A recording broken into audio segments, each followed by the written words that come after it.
इस्तेमाल अल्लाह जवानी दे, उसका सही इस्तेमाल। ऐसा नहीं कि जवानी दिया है तो सिर्फ औरतों को सूंघते रहें, गली गली घूमते रहें, दिल फेंका आशिक बनते रहें। आजकल मुसलमानों के बच्चों को आशिक बनने का बड़ा मजाज हो गया है। गया डीएम बनने के लिए वहां से लड़की को लेकर चला आया, गया एमबीबीएस डॉक्टर की तैयारी करने कोटा, वहां से लड़की को लेकर चला आया। बाप पूछता कि बेटा क्या हुआ, क्या क्या करे, दिल लग गया। यानी गया था डीएम बनने और दिल लगा के लड़की के साथ ले आया। बहुत गर्मी हमारी बेटियों को भी आज आ गई है, किसी चमार के साथ, किसी डोम के साथ, किसी हरिजन के साथ, किसी काफिर के साथ। ये न देखा कि ईमान लूट रहा है, जन्नत लूट रही है। दुनिया में कब तक जवान रहेंगे, 10, 15, 20 साल, उसके बाद बुढ़ापा आएगा, चेहरे का चमड़ा लटकेगा, कोई पसंद नहीं करेगा। फिर उसके बाद क्या हाल होगा, तवाइफ के कोठे पर जब तक ग्राहक आएगा, जवानी है सलामत, तब उसके बाद फिर क्या हो, दरगाहों पे बैठ के भीख मांगनी पड़ेगी। जो काली कलोटी भूतरी औरत जो शौहर के पास है, वो तो 90 साल की उम्र में भी रानी रहती है, क्योंकि जो अल्लाह का नाम लेके माँ बाप की मर्जी के मुताबिक शादी करती है, वह भूतनी थी। 90 साल की उम्र तक वह रानी रहती है शौहर के सामने। लेकिन जो जवानी में चटक मटक करती दूसरों के साथ भागी, उसके बदन को निचोड़कर, जिस तरह जबलपुर का वो ढाबा वाला एक मुसलमान घराने की बेटी की हुस्न को लूटा, उसके शादी का झांसा दिया, और जब उसको लूट लिया पूरा, फिर उसके ज़बह करके जबलपुर के नहर में डाल दिया। इस तरह बेशुमार लड़कियां जो खैरों के झांसे में आई, वह दुबई गई, सब्ज बाग दिखलाया, वहां 2-4 महीना उसकी जवानी को निचोड़ा, फिर उसे तवाइफ के कोठे पे नहर में डाल दिया। इस तरह बेशुमार लड़कियां जो खैरों के झांसे में आई, वह दुबई गई, सब्ज बाग दिखलाया, वहां 2-4 महीना उसकी जवानी को निचोड़ा, फिर उसे तवाइफ के कोठे पे बेच दिया, और फिर वो पैसा लेके भाग गया। और जब तक जवान रही तो ग्राहक आती रही, और जब बूढ़ी हो गई तो अब क्या करेंगे, वो घर आ नहीं सकते माँ बाप के पास, क्योंकि माँ बाप की मर्जी के खिलाफ घर से बाहर गई है, और जिसके नाम पे गई है वो तो बेच के भाग गया। और फिर जवान जब तक है तब तक ग्राहक है, उसके बाद बुढ़ापे में फिर उसको तो कोठे से निकाल के भगा दिया जाएगा। फिर वो अजमेर में दरगाहों पे जाके बैठ के भीख मांगेंगी, फिर वो हाजी अली में दरगाहों पे बैठ के भीख मांगेंगी। तो जो नफ्स पे कंट्रोल नहीं करे और फिर ख्वाहिशात का गुलाम बन के, लड़का हो या लड़की, अल्लाह रसूल को नाराज करके बस बदन में आग लगी बुझाने के लिए चाहे किसी चमार का बदन पकड़ लिया, वो तो समझ ले कि जिंदगी के सुकून में आग लगेगी, उसकी जवानी में आग लगेगी, और आखिरत तो बर्बाद हो ही जाएगी। वो सबक सीखे उस काली भूतनी औरत से जो मर्जी के बाप वालिदैन की मर्जी के मुताबिक अल्लाह का नाम लेकर निकाह किया। वो जवान रहती है तो भी रानी, और 90 साल की बीमार बूढ़ी हो जाए तो भी शौहर के सामने रानी। अल्लाह के नाम पे जो रिश्ता कायम होता है उसमें बरकतें होती है। जो शैतान के बहकावे में रिश्ता कायम हो, वो रिश्ता 100% नाकाम होता है। और जो रहमान का नाम लेकर रिश्ता कायम हो, उम्र बढ़ती जाती है, मोहब्बत पुख्ता होती चली जाती है। इसलिए अपनी माँ बहन अपनी बेटियों पे कंट्रोल रखे, खबरदार उनके कभी करीना की बात, कभी कैटरीना की बात उनके सामने ना होने दें। उनके सामने सिर्फ फातिमा ज़हरा की बात, राबिया बसरी की बात, महबूब इलाही की माँ की बात, गौसे आजम की माँ की कहानी सुनाएं, ताकि बेटी उजड़े नहीं, उसका ईमान सलामत रहे। अगर औरत उजड़ गई तो नस्लें उजड़ जाएंगी, समाज उजड़ जाएगा। ये बच्चे अगर हरामी पैदा हुए, जब उनका बाप ही नहीं रहेगा तो समाज को तकलीफ पहुंचाएगा, समाज को तंग करेगा, समाज चोरों और डकैतों से भर जाएगा। आज जो अदब खत्म हुआ, एहतराम खत्म हुआ, डिसिप्लिन खत्म हुआ, कहीं ना कहीं उसके पीछे ईमान के लूटने, निकाह के टूटने और नाजायज बच्चों के पैदा होने का नतीजा है। समाज में जब हलाली बच्चे, पाक बच्चे रहते हैं, वह अदब रहता है, निगाहें झुकी रहती है, माँ बाप का एहतराम रहता है, आलिम और उलमा पीर का एहतराम रहता है। लेकिन जब बच्चे नाजायज पैदा हो, चाहे माँ बाप का निकाह टूट गया हो, उसको पता न चला हो, जबान से कुफ्र बक दिया हो, आलिमों की तौहीन करके काफिर हो गया हो, और फिर उसी औरत उसके निकाह से निकल गई हो, उसको फिर अपनी बीवी समझ के उसके साथ हमबिस्तरी किया हो और बच्चा पैदा हुआ हो। ये तो नाजायज बच्चे जब समाज में बढ़ेंगे तो चोरों की तादाद बढ़ेगी, डकैतों की तादाद बढ़ेगी, समाज में जीना मुश्किल हो जाएगा। बच्चों से आंख को ठंडक क्या पहुंचेगी, वही बच्चा जेल में जाने का जरिया बन जाएगा। हर माँ बाप डर रहा है कि कहां मेरा कोई बच्चा कांड कर दे और पुलिस वाला के मुझे गिरफ्तार करने मेरे घर पे आ जाए।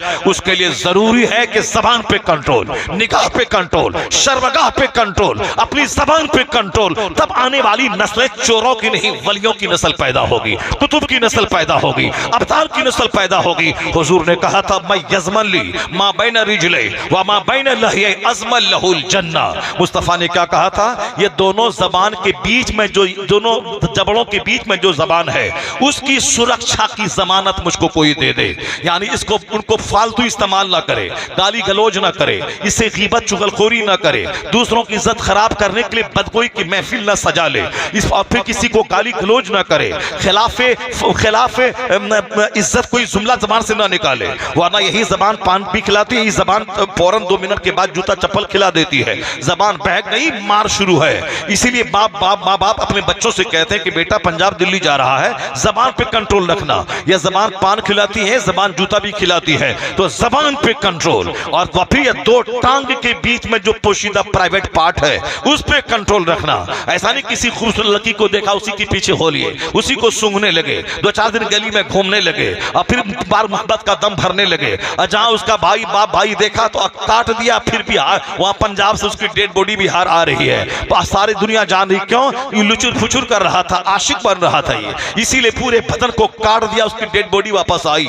माँ अलग थाड़े मार के रो रही है, बाप अलग रो रहा है, सबका सपना चूर चूर हो गया। मेरा बेटा कमाएगा, मेरी हालत दुरुस्त करेगा, मुझको इज्जत दिलाएगा, मेरे घर को आबाद करेगा। बेटा तो आशिक बन के आ गया। तो इसीलिए हर माँ बाप रो रो के फोन पे कहते बेटा कभी भी अपनी जबान को कंट्रोल से बाहर न जाने देना, और अपने दोनों पांव को कंट्रोल के बीच में जो शर्मगाह है उसको कंट्रोल में रखना, या दोनों काबू में रखना, बेकाबू होने नहीं देना। मैं कहता हूं आज का बाप ये बोल रहा है, हिंदुस्तान के बाप ये बोल रहे हैं, अमेरिका यूरोप के बाप ये बोल रहे हैं, मगर हुजूर की बारगाह में आ जाए। सरकार ने 1400 साल पहले इस मोरालिटी की पीक की बात है, अखलाक की चूटी की बात है, जिसको सारी दुनिया आज कह रही है, हुजूर ने 1400 साल पहले कहा मैं यज़मन ली मा बैन लहिये, या दोनों जबड़ों के बीच में जो जबान है उसकी सुरक्षा की जमानत कोई मुझको दे दे, और दोनों टांग के बीच में जो शर्मगाह है उसकी सुरक्षा की जमानत कोई मुझको दे दे।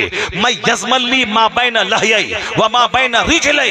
मुस्तफा कहते अज़मन लहुल जन्ना, मैं उसे जन्नत की बशारत देता हूं। जो इन दोनों चीजों की सुरक्षा की जमानत दे दे, मैं उसको जन्नत की जमानत देता हूं। आप बताएं कि हुजूर ने जन्नत की गारंटी दी है, जो इन दोनों चीजों की गारंटी दे दे, उनको गारंटी दे दे। आज यही दोनों चीजें काबू से बाहर है, जबान काबू से बाहर है। हा हा हुटिंग करना, मौलाना का मजाक उड़ाना, जलसे का मजाक उड़ाना, जो काम यहूदी का बच्चा नहीं करता वो काम मुसलमान का बच्चा कर रहा है। जो काम किसी क्रिश्चियन का बच्चा नहीं कर रहा, काम मुसलमान का बच्चा कर रहा है। और ये हवा हुटिंग करके तुम अपने माँ बाप की इज्जत को मिट्टी में मिला रहा है, क्योंकि तुम्हारा यह अंदाज बता रहा है कि तेरी माँ बेढंगी और तेरा बाप बेढंगा, जिसने तुझको अदब नहीं सिखाया। अल वलदु सिर्रुल लिअबी, यानी औलाद अपने माँ बाप का भेद और राज होती है।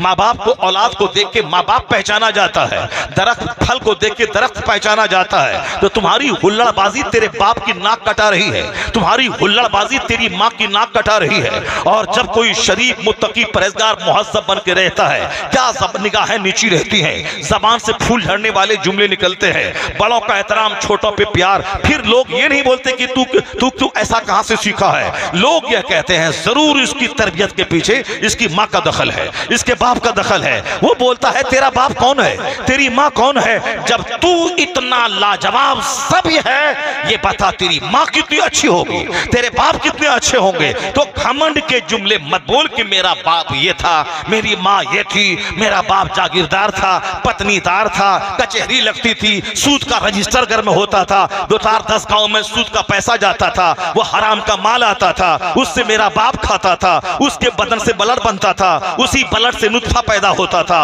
उसी नुत्फे से बच्चा पैदा हुआ है। तो तुम अपने बाप के नुत्फे से पैदा हुआ, जो बाप सूद खाता था। तो अगर तू आज गाली दे रहा है, आज मौलाना का मजाक उड़ा रहा है, मस्जिदों को वीरान कर रहा है, जो हिंदू मस्जिद के दरवाजे पे डीजे बंद कर दे, और तू मुसलमान का बच्चा हो के मस्जिद के दरवाजे पे डीजे बजाता है, जो हिंदू मौलाना के सामने हाथ जोड़ के खड़ा हो के बोले तेरी तावीज ने मेरे बच्चे को सेहत दे दिया है, मेरे घर में एक बुत था, 1 महीने से बोलता था मेरे बेटे को बुखार है, उसको ठीक कर दे, वह बुत नहीं किया, और तुमने पानी भर के दिया, मेरा बच्चा अच्छा हो गया। तू अच्छा है कि बुत अच्छा है, जा रहे हैं घर, उस खुद को उठा के फेंक देंगे। वह जाता है घर उठा के फेंक देता है। वो तो मौलाना का पांव चूम रहा है, इसको सम्मान दे रहा है, और तुम मुसलमान घर में पैदा होने के बाद तुम इसका मजाक उड़ा रहा है। सामने एक शराबी तेरा दोस्त राशिद खड़ा है, उसको तू सलाम करता है। अब 5 वक्त का नमाजी, मस्जिद में 5 टाइम नमाज पढ़ने वाला इमाम है, तू उसको सलाम तक नहीं करता है। सामने तेरा शराबी ज़नाकार दोस्त खड़ा है, उसको तू सलाम करता है। और उसके बाजू में एक नमाजी नेक परहेजगार दाढ़ी वाला गरीब आदमी वो खड़ा है, उसको सलाम तक नहीं करता है। और उसका नाम लेके तू राशिद भाई अस्सलाम वालेकुम, शराबी और सूदखोर और हरामखोर का नाम लेके तू सलाम कहता है। और बाजू में नेक आदमी सलाम नहीं कहता है, जबकि पैगंबर ने कहा था कि तेरा दस्तरखान नेक लोगों के सामने बिछे, ताकि वो अगर खाएगा और नेक काम करेगा तो तेरे दाने की ताकत उसमें शामिल होगी, तो तू भी उसके सजदे में शामिल हो जाएगा। और अगर तेरा खाना डकैत खाया, चोर खाया, हरामखोर खाया, 7 दिन भर में 100 गाली देने वाला वह थानेदार खाया, तो फिर तेरा खाना वो खाएगा और ताकत मिलेगी, और 100 गाली बकेगा तो वह तू भी उस गाली में शरीक रहा। इसलिए मुस्तफा ने कहा था ला तो साहिब इल्ला मोमिना ला याकुल ताम का इल्ला तकी, दोस्ती सिर्फ मोमिन से करना और खाना सिर्फ नेक लोगों को खिलाना। कि वो अगर खाना खाया तो उसकी नेकी बढ़ेगी, उसका तकवा बढ़ेगा, और तू भी उस तकवा में शरीक समझा जाएगा। अदब, डिसिप्लिन बहुत जरूरी है। अपने बच्चों के सामने दिन रात मुस्तफा की बात करें, हुजूर की सीरत बयान करें, सरकार की हदीस बयान करें। जो जलसा में सुना अपने घर में बैठ करके उसका चर्चा करें, ताकि बाल बच्चों के दिल दिमाग में सरकार की सच्ची मोहब्बत बैठ जाए, मजहब इस्लाम का दर्द बैठ जाए, कुरान हदीस की बात उसके दिल में बैठ जाए। मैंने क्या कहा था, आका अलैहिस्सलाम ने शर्मगाह के ताल्लुक से, जबान के ताल्लुक जबरदस्त जो स्टेटमेंट दिया है, उसको तो बार बार पढ़ा जाए, उसको बार बार सुना जाए, उसको बार बार अपने घर की दीवारों में लिख के रखा जाए। और आज जो समाज चोरों से भर रहा है, कहीं उसमें मेरी जबान का तो दखल नहीं है, कहीं मेरी हराम रोजी का तो दखल नहीं है। इसलिए हमेशा सरकार का चर्चा करने वाला वह किसी क्रिकेटर का गुलाम नहीं होगा, वह किसी पॉलिटिकल लीडर का गुलाम नहीं होगा। सरकार का चर्चा करने वाला मोहम्मद अरबी का गुलाम होगा।